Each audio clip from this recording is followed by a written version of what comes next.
নমস্কার, আমার নাম প্রিয়ঙ্কর অধিকারী। আমি Kalchini government ITI electronics mechanics ডিপার্টমেন্টের একজন ইনস্ট্রাক্টর।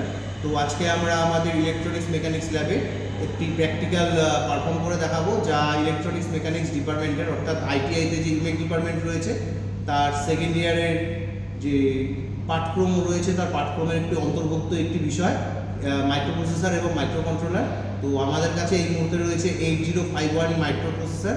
তো সেখানে আমরা একটি প্রোগ্রামকে পারফর্ম করে দেখব এবং তার আগে এটা দেখব যে আমাদের মাইক্রোপ্রসেসর কী কাজে লাগে। তো ন্যাচারালি আমরা দেখি যে আজকের ডেটে যে বিভিন্ন রকমের আমাদের যে ইলেকট্রনিক্স গুডস বা গ্যাজেটগুলো রয়েছে, লাইক ধরুন বিভিন্ন রকমের স্মার্টফোন বা ল্যাপটপ বা কম্পিউটার, তো সেরকম ধরনের বিভিন্ন রকমের জিনিসে বা এমবেডেড সিস্টেমে তার যে ইউনিট, যে প্রসেসিং যে ইউনিটটা থাকে, কোর প্রসেসিং ইউনিট, তো সেখানে আমরা মাইক্রোপ্রসেসরকে ব্যবহার করে থাকি।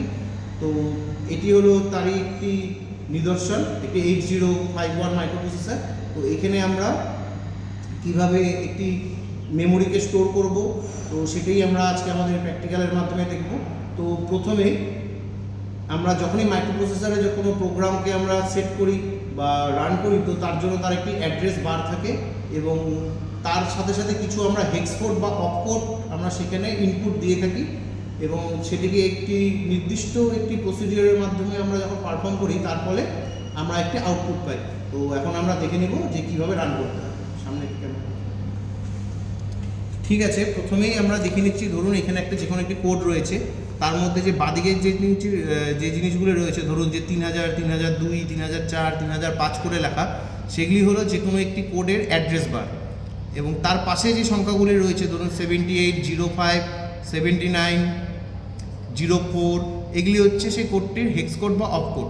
তো আমরা প্রথমেই দেখে নেবো যে কীরকম করে প্রোগ্রামকে রান করতে হয়। তো আমাদের প্রোগ্রামটা রান করে দেখাবে আমাদের ইলেকট্রনিক্স মেকানিক্স সেকেন্ড ইয়ারের কালচিনি গভর্নমেন্ট আইটিআইয়ের একজন ছাত্র আরব নার্জিনারি। তো প্রোগ্রামটি রান করে দেখো। প্রথমে প্রোগ্রামটি রান করার জন্য কী করতে হবে? প্রথমে প্রোগ্রামটি রান করার জন্য প্রিভিয়াস যদি কোনো ডেটা থাকে তো সেটাকে ডিলিট করতে হবে। তো ডিলিট করো। তারপরে সিস্টেমকে রিসেট করতে হবে। রিসেট করার পর এক্সাম মিন বলে যে অপশানটা থাকবে সেটাকে ক্লিক করতে হবে ক্যামেরা। তো তারপরে আমরা যখনই রিসেট করে নিলাম, এক্সাম মিন করে নিলাম, তখনই আমাদেরকে অ্যাড্রেস বার দিতে হবে যে কোন অ্যাড্রেসের থেকে আমরা প্রোগ্রামটা রান করা শুরু করব। তো আমাদের এখানে অ্যাড্রেস রয়েছে 3000, তো 3000টা দেওয়া হলো। তারপরে আমরা প্রোগ্রামটিতে করব নেক্সট। নেক্সট করার পর আমরা 1 বাই 1 বিভিন্ন রকমের যে হেক্স কোডগুলো রয়েছে, এখানে দেখাই যাচ্ছে, এখানে যে বিভিন্ন রকমের যে হেক্স কোডগুলো রয়েছে সেই হেক্স কোডগুলোকে আমরা পুট করব এক এক করে। হেক্স কোডগুলো পুট করতে থাকো। 79, তারপরে রয়েছে 04, তারপরে রয়েছে C3, তারপরে রয়েছে E8, তারপরে রয়েছে 99, তারপরে রয়েছে 30, তারপরে রয়েছে 12,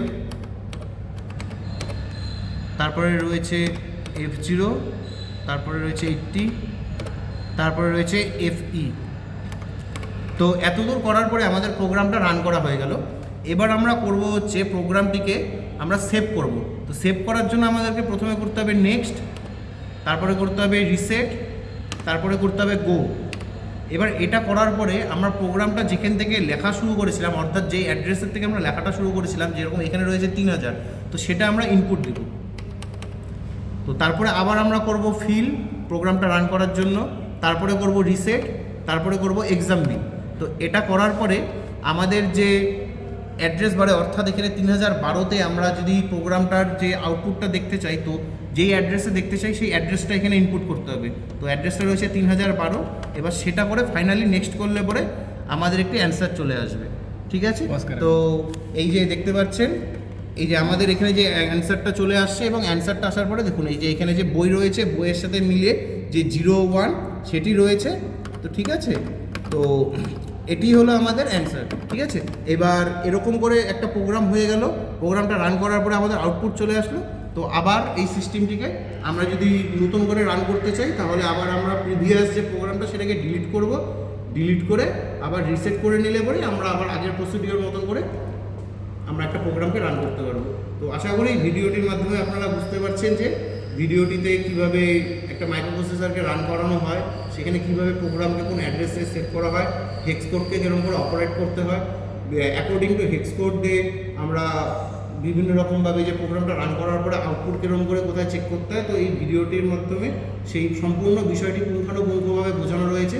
তো ভিডিওটি আপনারা দেখবেন অবশ্যই। তো ভিডিওটি দেখলে মাইক্রোপ্রসেসর একটি ল্যাবে কীরকম করে রান করানো হয় 8051 মাইক্রোপ্রসেসরকে, সেটি সম্পর্কে আপনারা ভালোভাবে অবগত হতে পারবেন।